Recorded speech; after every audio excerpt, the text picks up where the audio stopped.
Hi guys, and welcome back to the Black Consciousness Movement channel, or the Traore Army as we now call it, obviously.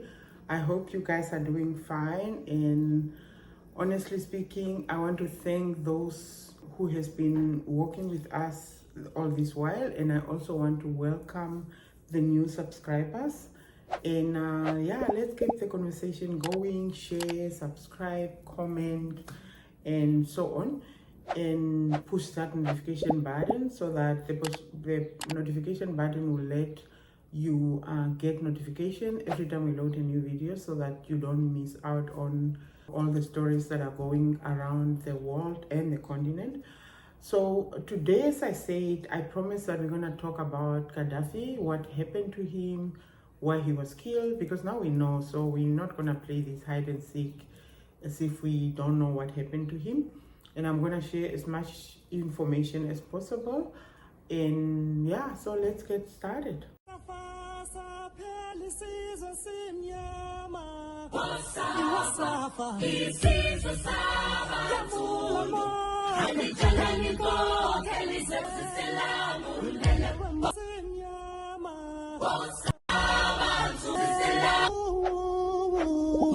Okay, so welcome back. And honestly speaking, Gaddafi is one of those cases that makes me just want to tear up over and over. And I know we have a lot of African leaders that has been killed before, but I think Gaddafi and Lumumba hit differently, maybe because they were tortured. They just didn't get just assassinated, like maybe they got shot or whatever. They literally were tortured. We know that Lumumba body was cut in, I think, 36 pieces. Gaddafi was actually sodomized. He just died. This man who had so much, he had a big heart, honestly speaking. He wanted Africa to be big and so on, but he died in the most horrible way that we can ever imagine. And I think today I just want to set the record straight, because there has been a lot of speculation. And me personally, first of all, I want to admit that when Gaddafi was killed, I didn't have that much information. And honestly speaking, I believe their lies. And I feel there's a lot of people who admit that we believe their lies. I can put videos here of, a lot of sentiments that goes around about what we believe about Gaddafi. And now we are not the same people. We're a different kind of breed, and we know we know more information now. We have the right information, and we are not going to fall for the lies. And that's why we're so careful when it comes to Ibrahim Traore. So let's take a few videos, just to show the sentiment that has been going on during when Gaddafi was killed back then. And then I will go straight into the story. West is trying to repeat history. They want to do what they're used to doing. But guess what?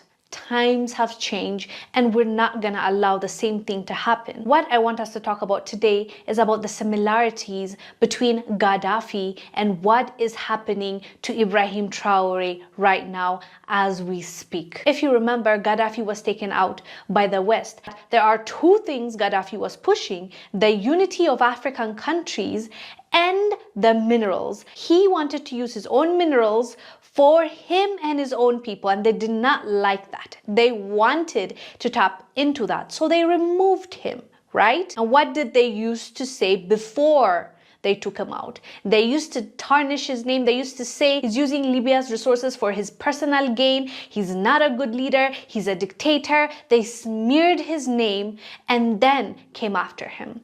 Now they have begun the first step to what they did to Gaddafi, which is smear Ibrahim Traore's name, the president of Burkina Faso. They have started saying that he's using the gold of Burkina Faso to protect himself instead of using it for his people. The United States want to pick and choose who can run Burkina Faso, who can use the resources, the same thing they did in Libya. And look at Libya right now, and look at what they were able to do to Libya. So now when they're trying to repeat history, guess what the people of Burkina Faso and Africans as a whole are saying?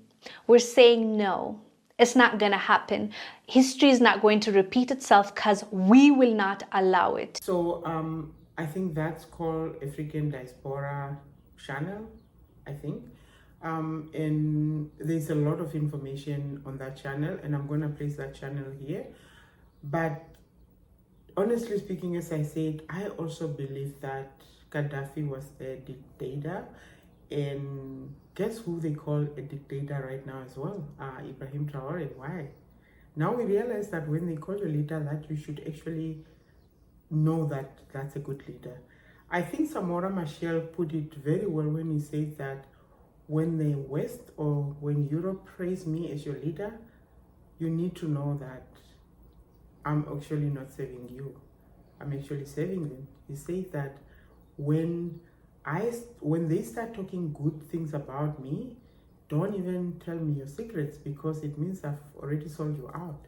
And that's really true. Anyway, so Gaddafi, when, before he was killed, there was a lot of things going on. And that's why I said most people believed the lie that was told about Gaddafi. But I'm going to shock you. One of the lies also that was, except for about why he was killed and so on, there's also the lie of African leaders being involved in his death. And those African countries were Nigeria, South Africa. I wasn't sure whether it's Uganda or it was Gabon. Yeah, between those countries. But Nigeria and South Africa, definitely. But quite recently, I was beginning to find a lot more information that are actually speaking against it. And one of them actually came from, the president of Kenya, Museveni. Is that Kenya? No, that's not Kenya. Uganda. Yeah. Museveni is the president of Uganda. Yeah. So he actually has a delegation of 6 people who were actually supposed to go. And this is the thing. This is the thing that makes me angry, because Gaddafi was actually killed, assassinated. There was nothing that it was a mistake, or they thought he was a dictator, or they thought he was bad for his people. No, that was not the case, okay? Because I'm going to put 2 videos here. One is from Museveni when he's talking about how 6 of them were willing to go down, and they told, I think, Washington, D.C. that they are going to talk to Gaddafi. And actually, they did talk to Gaddafi, and Gaddafi is willing to step down. He has no problem. And they were told, don't go in there, because if you go in there, we will not promise your safety. What does that mean? What does that mean? When you are told that, what does that mean? And obviously, we know that African leaders, I think it's ECOWAS, obviously. We know that, honestly speaking, they are being sponsored by who? So when they are told that, and that's why you can say that ECOWAS is not really, do they stand for themselves? Because as Thomas Sankara said, that whoever fits you, control you. If somebody fits you, they're going to control you, because you're going to be afraid that they're going to take your food away. That's a problem. So now, when you look at that, even though they were told that, it means that they stayed because they were afraid. Because why didn't they go? Because they, as Museveni explained, okay, let me put the videos on and then we can talk about it. I'm going to put the video of Museveni and we discuss that. And then I'm going to put another video. This is a white guy, I think it's a journalist, who was talking to Tucker Carlson. And you're going to be shocked at how blunt he said, he said it all, that they just wanted to plainly kill Gaddafi. Anyway, let's listen to Museveni. This gentleman here, they formed a committee of a few of us. I think we were 6. I was one of them. The whole of the African Union gave that committee a mandate to look for a solution for the Libyan problem. Now, on one occasion, I didn't go that time. These excellencies, this one here, Jacob Zuma, and the others, I was not there, but my minister was among them. They entered a plane in Nouakchott, in his place. They were going to Libya to mediate. And they were told by NATO to go back. Yes. Said, you go back. Yes, he's here. If I'm telling lies,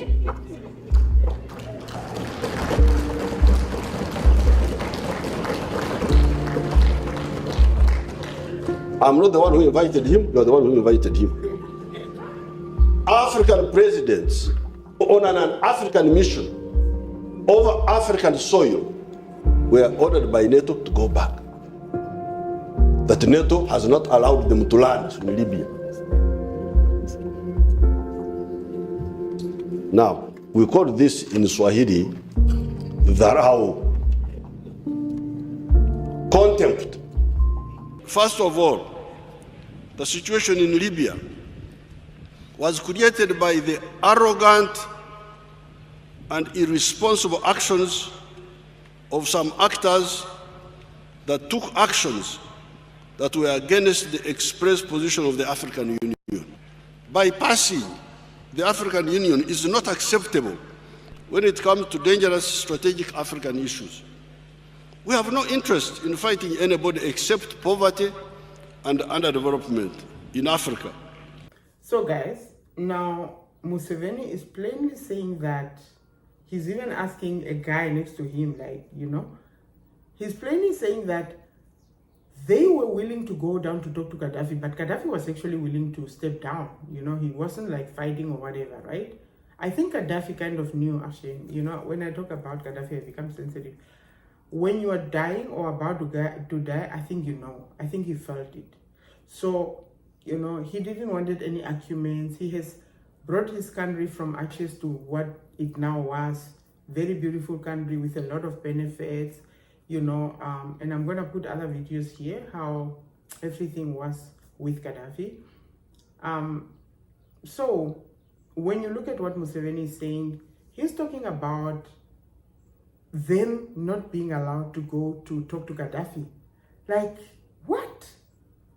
And he even said that these are African affairs. Why were they not allowed to take care of their own affairs?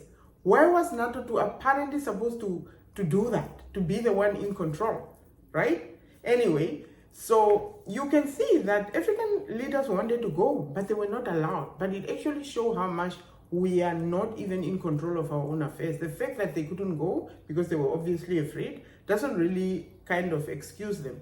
But it does to a certain level show that they were almost like pushed to a corner, okay? Now let's listen to this white guy talking to Tucker Carlson, because Tucker Carlson is asking him, so, because the guy is saying that Gaddafi was willing to step down just like Museveni, but then Tucker Carlson says, so why didn't they allow him? And then look at what he's saying.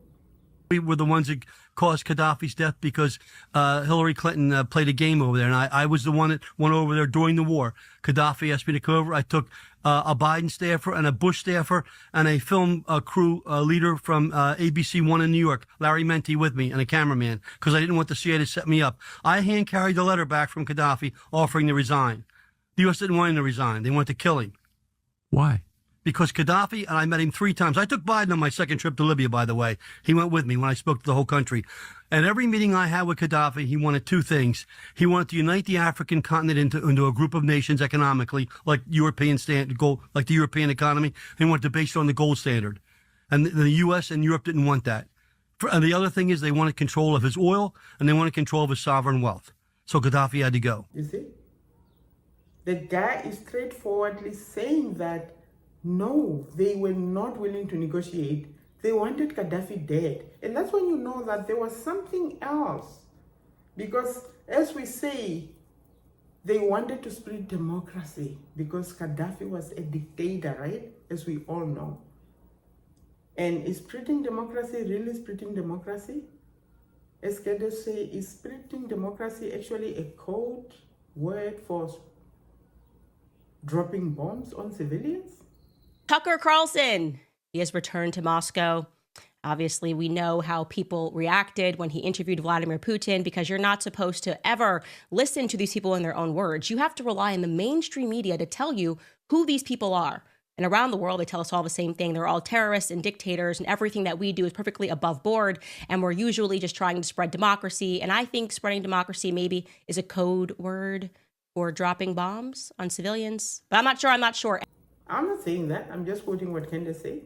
Anyway, bye guys and take care.